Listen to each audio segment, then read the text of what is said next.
e-Prix, cela se prépare aussi sur simulateur. Jean-Éric Vergne, pilote DS Virgin, fait ainsi ses gammes dans le tout nouveau dispositif installé chez DS Performance, près de Paris. C'est là que nous l'avons rencontré. C'est un circuit très technique. On va voir le revêtement, si c'est bosselé, comment ça va être. Je pense que ça peut donner pas mal de difficultés. Je pense qu'il va y avoir de belles bagarres, il va y avoir pas mal de dépassements et je pense qu'on va tous se donner à cœur joie de faire une belle course. On a une certaine énergie à respecter pendant la course, autrement on est disqualifié. Donc pour ça, il faut que, voilà, en moyenne, sur tous les tours, on lâche l'accélérateur assez tôt, on va dire, dans la ligne droite. Mais bon, c'est la même chose pour tout le monde. On consomme beaucoup moins d'énergie. C'est un peu le jeu à qui va consommer le moins, qui va en garder le plus sous le pied pour la fin de course. Donc il y a pas mal de stratégies par ailleurs qui rentrent en compte. Rouler à 200 km/h dans Paris, ça va faire quel effet? Je vais dire que c'est la première fois. Non, ça m'est jamais arrivé de rouler à 200 dans Paris, non.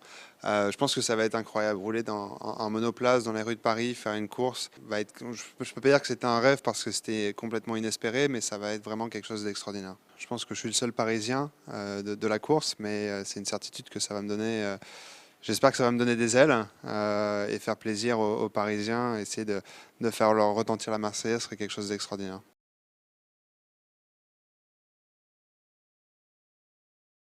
Ici, la grille de départ, Ok. mais tout ce qui est chrono sera ici. Donc je pense que ça va D'accord. l'indiquer sur la map. Donc on va partir du départ, virage 1, vraiment virage basique. Virage 90 degrés droit, on arrive à la plus grosse vitesse du tracé. Ensuite, on arrive sur une partie très technique du circuit avec un virage 2 assez rapide. Virage 3 qui se referme de plus en plus sur un virage fermé et qui ensuite, on arrive encore donc sur un gauche opposé, un virage encore plus fermé.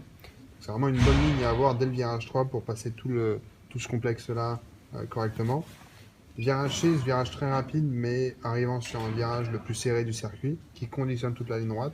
Donc c'est un virage où on va énormément sacrifier la vitesse d'entrée de manière à être parfaitement bien pour le virage 17. Ensuite, longue ligne droite avec un des virages les plus rapides, virage 8.